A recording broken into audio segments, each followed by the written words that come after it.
संकल्प की शक्ति। जब कोई व्यक्ति संकल्प करता है तो इस पूरी ब्रह्मांड में कंपकंपी मचने लगती है। ये प्रकृति उसके सुर में सुर मिलाने लगती है।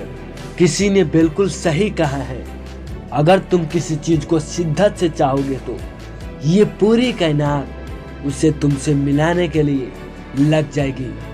बस शर्त है, शिद्दत से चाहना होगा। थॉमस अल्वा एडिसन ने संकल्प किया कि मैं बल्ब बना के रहूंगा। 9,999 बार फेल होने के बावजूद भी 10वीं हजार बार में सफलता प्राप्त करके सबको दिखा दिया कि संकल्प में कितनी शक्ति होती है। एलेक्जेंडर ग्राहम बेल ने लोगों से जाकर कह दिया था कि देखना मैं तरंगों से बात करके दिखाऊंगा। लोगों ने पागल भी कहा, लेकिन वो अपने जिद पड़े रहे, क्योंकि उन्हें भी पता था कि संकल्प में कितनी शक्ति है। अगर मैं कुछ ठान लूं और मान लूं तो इस पूरी दुनिया की ताकत भी तुझे आगे बढ़ने से रोक नहीं सकती। ये पूरी दुनिया तुम्हारे बारे में क्या सोचती है, इससे कोई फर्क नहीं पड़ता।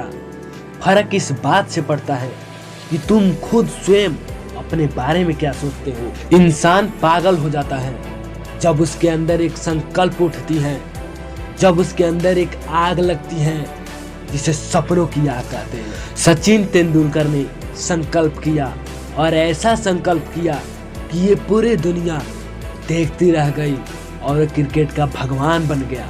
इस दुनिया में ऐसा कोई मंजिल नहीं, ऐसा कोई मुकाम नहीं जो इंसान के पहुंच से दूर हो। वो चाहे बिल गेट्स हो या फिर स्टीव जॉब हो, वो चाहे संदीप माहेश्वरी हो या विवेक बिंद्रा, वो चाहे जैक मा हो या फिर नरेंद्र मोदी, वो चाहे अब्राहम लिंकन ही हो, वो चाहे कोई भी क्यों ना हो, अगर वो सक्सेसफुल हुआ है तो उसके पीछे का क्या राज है। इन सब ने अपने लाइफ में कभी ये नहीं सोचा कि मैं नहीं कर सकता, बल्कि इन्होंने ये सोचा कि मेरे अलावा कोई नहीं कर सकता। या तो मैं किसी काम को करता ही नहीं, अगर मैं किसी काम को करना शुरू कर दूं तो उस काम में इस पूरी दुनिया में मुझसे बेहतर कोई नहीं होता। तुम भी अपने जिंदगी में एक विचार लो, उसे अपना जिंदगी बना लो और अपने आप को पूरी तरह से उस काम में झोंक दो और अपने आप से बोलो कि मेरा जन्म इस संसार में इसी काम को करने के लिए हुआ है